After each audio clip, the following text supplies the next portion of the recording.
노동사회과학연구소 정세화 노동 제157호 2019년 12월호 정세 특집 노동자와 국가보안법 최만수 소장.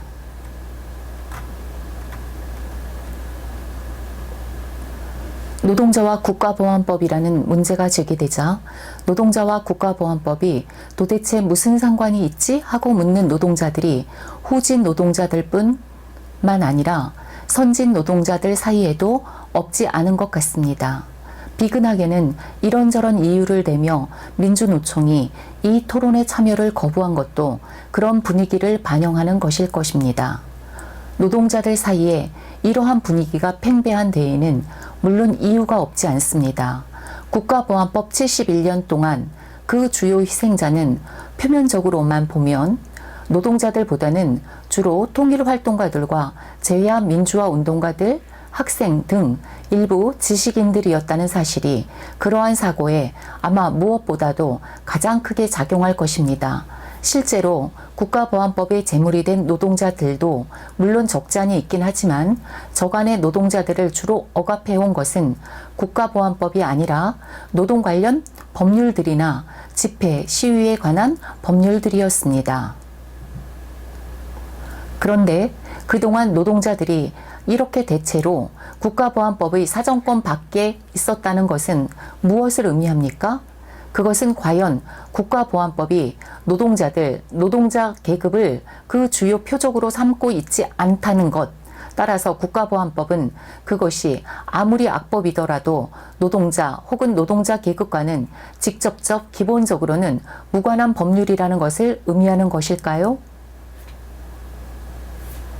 물론 그렇지 않습니다. 아니, 오히려 그 정반대입니다. 그동안 노동자들이 대체로 국가보안법의 사정권 밖에 있었다는 사실이야말로 역설적으로 들릴지 몰라도 사실은 노동자 계급을 겨냥한 국가보안법이 그 목적을 위력적, 절대적으로 달성해 왔음을 웅변하는 것입니다. 국가보안법을 직접 발동할 필요도 없을 만큼 국가보안법에 의해서 노동자 계급이 거세당하고 계급으로서의 영혼을 잃어 그러한 사실조차 인식하지 못할 만큼, 즉 자신들이 정치적 무권리 상태에 있다는 사실조차 인식하지 못할 만큼 정치적으로 무의식, 무기력한 존재로 전락해 있음을 의미하는 것입니다. 한국의 노동자 계급이 이렇게 정치적으로 무의식, 무기력한 존재로까지 전락해 있다는 사실은 1980년대 중반 이전에야 정치적으로 뿐만 아니라 전반적으로 사실상 완전한 무권리 상태에 있었기 때문에 말할 나위조차 없거니와 근래의 노동자 계급의 정치적 상태, 총 노동자 수가 2,500만 명을 훌쩍 넘고 100만 조합원의 민주노총이 존재하는 현재의 노동자 계급의 정치적 상태를 총 노동자 수가 300만 명도 안 되었던 조선노동조합 전국 평의회 시절의 노동자 계급의 정치적 상태와 비교하는 것만으로도 충분히 알 수 있을 것입니다. 전평 시절 노동자 계급은 자신의 혁명적 정치 지도부, 혁명적 정당을 가지고 있었습니다. 그런데 지금은 어떻습니까? 2장 주지하는 바이지만 무릇 사회가 계급적으로 분열하여 원시 공산사회가 해체된 이후 인류의 역사는 계급투쟁의 역사였다는 사실, 즉 착취계급과 피착취계급의 투쟁의 역사였다는 사실을 결코 잊어서는 안 됩니다.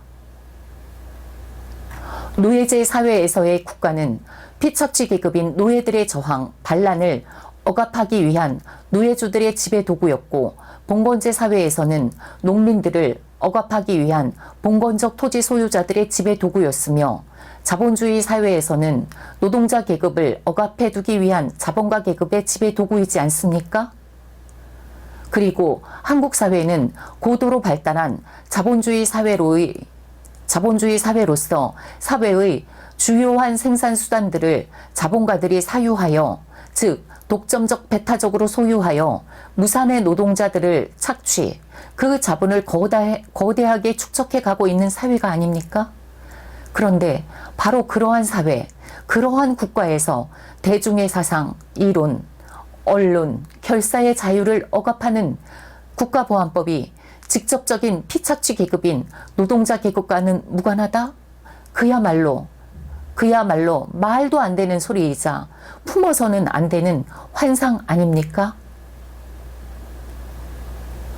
3장. 실제로 국가보안법의 주요 억압 대상은 노동자 계급입니다.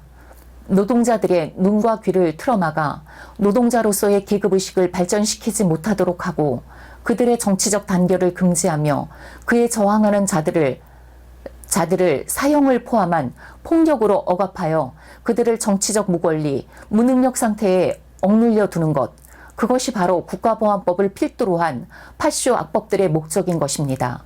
이는 물론 자본 임노동 관계라는 착취체제, 착취 질서를 영구히 온전시키기 위해서이지요. 국가보안법을 필두로 한 파쇼 악법들은 지금까지 이러한 목적을 10분무의하게 달성해 왔습니다. 앞에서도 물었지만 지금 한국의 노동자 계급의 정치적 상태는 어떻습니까? 1970년 전태일 열사의 분신투쟁 이후 자본주의 발전과 더불어 터져나온 민주노조 운동들, 그리고 특히 1980년대의 대투쟁을 통해서 암흑과 같았던 전면적인 무권리 상태에서 벗어났지만 그것은 주로 경제적인 측면에서이고 정치적으로는 여전히 무권리, 무기력 상태에 빠져 있지 않습니까? 그리하여 노동운동은 한편에서는 100만 민주노총이 상징하는 것처럼 크게 발전하였지만 다른 한편에서는 경제주의, 조합주의에 매몰되어 있는 상태가 아닙니까? 요컨대 노동해방을 외치고 노동해방가를 부르지만 사실은 입에 발린 소리일 뿐 착취로부터의 해방을 위한 어떤 주체적 조건도 성취하지 못하고 있는 것이 작금의 현실 아닙니까? 게다가 왜 현재 한국의 노동자 계급이 그러한 정치적 무권리, 무기력 상태에 빠져 있는지조차, 아니 그러한 정치적 무권리, 무기력 상태에 빠져 있다는 사실조차 절실히 반성적으로 인식하지 못하고 있는 것이 현실 아닙니까? 노동자 계급의 자주적인 사상, 이론과 언론, 결사를 무자비하게 억압하는 국가보안법이라는 파쇼악법이 존재하지 않더라도 노동자 계급이 과연 그러한 정치적 무권리, 무능력, 무의식 상태에 빠졌겠습니까? 그러한 정치적 무권리, 무능력, 무의식 상태에서 허우적대고 있겠습니까? 단언컨대 결코 그렇지 않을 것이고 그렇지 않을 것입니다. 그렇지 않았을 것이며 그렇지 않을 것이란 것은 사실 국가보안법의 존재 그 자체가 증언하고 있는 사실입니다. 왜냐하면 국가보안법이 존재하지 않더라도 노동자 계급이 그러한 정치적 무능력 상태에 빠질 것이라면 국가보안법은 애초부터 존재할 이유가 없을 것이기 때문입니다. 혹은 국내에서뿐 아니라 국제적으로도 반인권적 악법으로 지탄받고 있는 국가보안법을 폐지해버리면 그만일 터인데 그렇게 폐지하는 대신에 완강히 저항하면서 비판을 감수하고 있기 때문입니다. 4장. 여기에서 의문이 생길지 모르겠습니다. 다른 많은 발달한 자본주의 국가들에는 국가보안법이 없지만 그들 국가의 노동자 계급들도 역시 오늘날 정치적 무기력 상태에 있지 않은가? 그것은 왜인가 하고 말입니다. 예, 그렇습니다. 다른 많은 발달한 자본주의 국가들에는 국가보안법이 없습니다. 그런데 그럼에도 불구하고 그들 국가의 노동자 계급들도 오늘날 정치적 무기력 상태에 있는 것이 사실입니다. 그러나 그들 국가의 노동자 계급이 정치적 무기력 상태로 전락한 경위와 한국의 노동자 계급이 그렇게 전락하게 된 경위 사이에는 가히 소양지차가 있습니다. 그들 국가에서는 자본주의의 위기 격화 및 그에 따른 대전쟁과 특히 소련 사회주의의 발전을 목격하면서 노동자 계급이 혁명지향적으로 진출하자 독점 자본의 국가가 이런저런 복지 제도를 통해서 특히 노동자 계급 상층부를 매수함으로써 노동자 계급을 체제 내로 포섭 회유함으로써 그들을 정치적 무기력 상태로 유도했습니다. 그 반면에 한국에서는 파쇼적 억압을 통해서 정치적 무권리, 무기력을 강제했습니다. 이 차이는 그야말로 천양지차입니다. 왜냐하면 우선 다른 나라의 노동자 계급은 정치적으로 무기력, 무능력할 망정 정치적으로 무권리하지는 않은 데 비해서 한국의 노동자 계급은 정치적 무권리를 강제당하고 있고 그 결과 무기력, 무능력하기 때문입니다. 그리하여 무엇보다는 다른 나라의 노동자 계급들은 정치적 권리를 누리고 있기 때문에 혹은 누릴 수 있기 때문에 저들 독점 자본과 그 국가가 노동자 계급을 경제적으로 포섭, 회유할 조건이 사라짐에 따라서 그들이 혁명적으로 진출할 가능성이 충분히 열려 있습니다. 이에 비해서 한국의 노동자 계급은 국가보안법이라는 파쇼 악법에 의해서 그 혁명적 진출이 사실상 원천적으로 봉쇄되어 있습니다. 이 얼마나 근본적인 차이입니까? 5장 참고로 말하자면 발달한 자본주의 국가들의 노동자 계급을 경제적으로 포섭, 회유할 능력은 이미 사실상 사라졌습니다. 그 능력은 발달한 자본주의 체제의 고유한 역설적이지만 제2차 세계대전이라는 대대적인 파괴의 살육에 의해서만, 즉 그러한 파괴와 살육에 따른 자본주의의 황금기로 불리는 전례 없는 장기 호황에 의해서만 조성되고 유지된 것이었기 때문입니다. 그런데 다른 한편에서는 그들 국가의 노동자 계급이 이미 1950년대 후반부터 이른바 복지에 만족하여 체제 내에 안주해 왔기 때문에, 그리고 소련을 위시한 20세기 사회주의 세계 체제가 해체되면서 노동자 계급이 사상 이론적 혼란에 빠져 혁명적 좌표를 상실한 상태에 있기 때문에 독점 자본과 그 국가들은 사실상 더 이상 노동자 계급을 회유하려고도 하지 않고 있습니다. 그 때문에 특히 1990년대 이후 신자유주의에 의한 이른바 복지국가 체제의 대대적인 파괴가 진행되고 있습니다. 이러한 사실들에서 우리는 자본주의 체제 내에서의 노동자 복지에는 명백한 한계가 있고 노동자 계급이 그에 만족하여 혁명성을 잃자마자 이내 사라지는 것이라는 교훈을 배우지 않으면 안 됩니다. 그런데도 오늘날 노동자 계급의 친구, 대변자를 자칭하는 일부 소부르주아 진보 지식인들은 기본소득 운운하며 노동자 계급의 미래를 독점 자본과 그 국가의 자선에 위탁하자니 참으로 어이없지 않습니까? 6장 한편 발달한 자본주의 국가들은 노동자 계급을 경제적으로 포섭, 회유할 능력을 상실했을 뿐 아니라 그 경제적 전반적 위기가 심화되고 있기도 합니다. 게다가 최근에 가히 비약적으로 전개되고 있는 이른바 제4차 산업혁명, AI 혁명은 생산과 재생산 과정 전반의 자동화, 무인화를 통해서 이 위기를 극한으로까지 격화시켜 가고 있습니다. 그에 따라 한편에서는 제국주의 간 경쟁, 갈등, 대립이, 다른 한편에서는 노동자 대중의 빈곤과 고통이 격화돼 가고 있습니다. 계급 투쟁 역시 당연히 격화되어 가지 않을 수 없습니다. 미국의 앞마당이라는 천혜의 조건 때문에 의례 그래왔던 중남미 국가들에서만이 아니라 한동안 상대적으로 안정적이었던 서유럽 국가들에서조차 오늘날 좌우익 포퓰리즘이 득세하고 있는 것은 바로 그렇게 격화되고 있는 계급투쟁이 한 양상입니다. 따라서 이는 그들 국가의 노동자 계급이 어떤 형태든 더 이상은 기성의 체제 내에 안주하지 않을 것이며 이윽고 사상 이론적 혼란을 극복하는 대로 새로이 혁명적으로 진출할 것임을 의미하는 것이기도 합니다. 물론 추상적으로는 새로운 제국주의 대전의 가능성을 배제할 수 없습니다. 하지만 한편에서는 제1차, 제2차 대전의 교훈이 그러한 대전을 억제하고 있고, 다른 한편에서는 대량의 그리고 다국의 핵무기 시대라고 하는 조건이 역설적으로 그러한 대전을 억제하는 조건으로 되어 있습니다. 아무튼 이렇게 세계적으로 노동자 계급이 혁명적으로 진출하지 않으면 안 되도록 내몰리고 있는데, 한국에서는 국가보안법이라는 파쇼 악법이 그러한 진출을 정치적, 폭력적으로 봉쇄하고 있습니다. 따라서 국가보안법이라는 이 멍해를 분쇄하는 것, 그것은 현재 한국 노동자 계급의 시급하고도 핵심적인 과제가 아닐 수 없는 것입니다. 7장.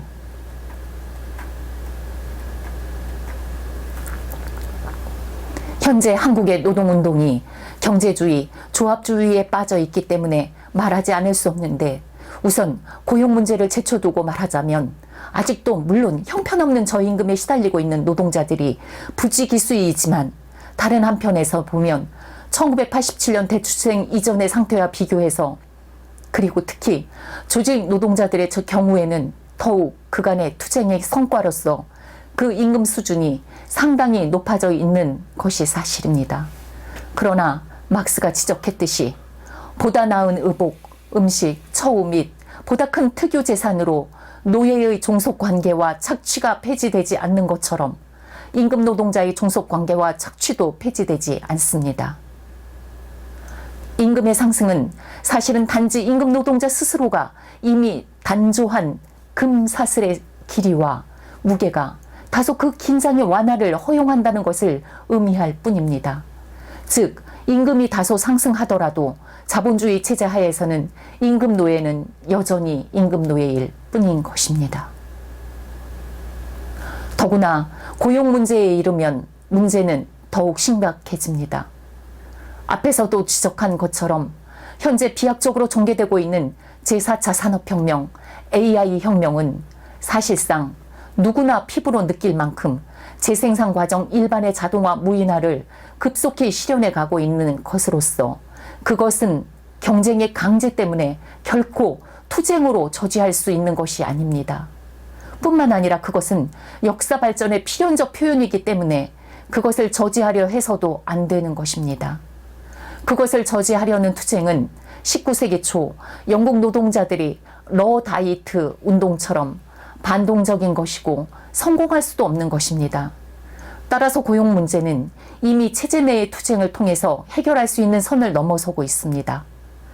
산술적으로야 물론 노동시간을 대폭, 예컨대 주당 10 내지 15시간으로 단축하면 해결될 수 있겠지만, 현실적으로는 자본주의적 생산과 그 경쟁이 그것을 결코 허용하지 않습니다.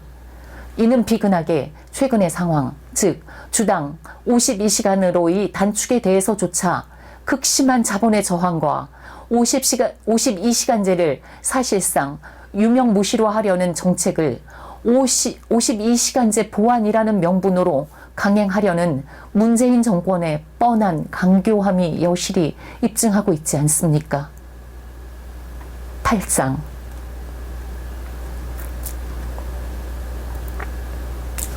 앞에서 양차 대전의 교훈과 다국의 대량의 핵무기가 대전을 억제하고 있다고 했지만, 이 대량의 핵무기가 대전을 억제하고 있는 것은 사실은 그것이 자칫 인류 절멸의 조건이기도 하기 때문이 아닙니까? 그리하여 자본주의적 생산 관계와는 사실상 이미 더 이상 양립할 수 없게 된 고도의 생산력 발전 때문에 오늘날 심화돼 가고 있는 자본주의 생산 체제의 전면적 위기는 지금 인류에게 인류 전멸이냐, 공황도 전쟁도 인간에 의한 인간의 착취도 없는 보다 고도한 사회로의 비약이냐를 묻고 있습니다. 재생산 과정 전반에 사실상의 전면적인 자동화, 무인화로까지 내닫고 있는 고도의 생산력 발전은 자본주의 생산 체제의 전면적 위기를 급격히 격화시키면서 전쟁에 의한 인류 절멸의 조건으로도 보다 고도한 사회로의 비약의 조건으로도 될 수 있기 때문입니다. 여기에서 자칫 핵전쟁으로 인류 절멸을 초래할 수 있는 것은 독점 자본과 그 국가들의 탐욕과 경쟁이고, 보다 고도한 사회로의 비약은 혁명적 사상, 이론으로 무장하고 국제주의로 연대한 노동자 계급의 임무입니다. 그러한 노동자 계급만이 달성할 수 있는, 그리고 그러한 노동자 계급이 기필코 달성하지 않으면 안 되는 임무인 것입니다. 고도로 발달한 자본주의 국가의 노동자 계급으로서 한국의 노동자 계급도 물론 이 임무의 수행을 거부할 수 없고 거부해서도 안 됩니다. 이 임무의 거부는 곧 제국주의 전쟁을, 따라서 인류의 전멸을 의미하기 때문입니다. 그런데 현재와 같은 정치적 무기력, 무능력으로, 즉 자신의 혁명적 정치참모부, 혁명적 정당도 없이 그 임무를 수행할 수 있겠습니까? 국가보안법 하에서 사상, 이론, 언론 결사의 자유 없이 한국의 노동자 계급이 과연 자신의 혁명적 정치 참모부를 건설할 수 있겠습니까? 물론 노력 여하에 따라서는 절대적으로 불가능하지 않을 수 있을 것입니다. 하지만 8조 악법인 국가보안법 하에서의 노동자 계급의 혁명적 정치 참모부의 건설은 지극히 지난하기 그지없는 작업일 것이며 그 성공 확률도 지극히 희박할 것입니다. 이는 다름 아니라 과거의 그것이 뿌리째 뽑힌 채 지금까지도 다시 그것을 건설하지 못하고 있다는 사실, 바로 그것이 입증하고 있는 바 아닙니까? 국가보안법을 폐지해야 할 절박한 이유입니다. 한마디만 더 덧붙이자면 국가보안법만이 노동자 계급의 전진을 가로막는 유일한 정치적 억압장치는 물론 아닙니다. 하지만 국가보안법 폐지 없이는 어떤 의미 있는 전진도 사실상 불가능합니다. 그리고 팽두이숙, 국가보안법이 폐지된다면 다른 장벽들 역시 필연적으로 균열이 가고 무력해지지 않을 수 없습니다. 그것이 바로 현실의 변증법 아닙니까? 국가보안법의 폐지 없이는 노동자 계급에게 민주주의가 있을 수 없고, 민주주의 없이 노동자 계급은 결코 해방될 수 없습니다.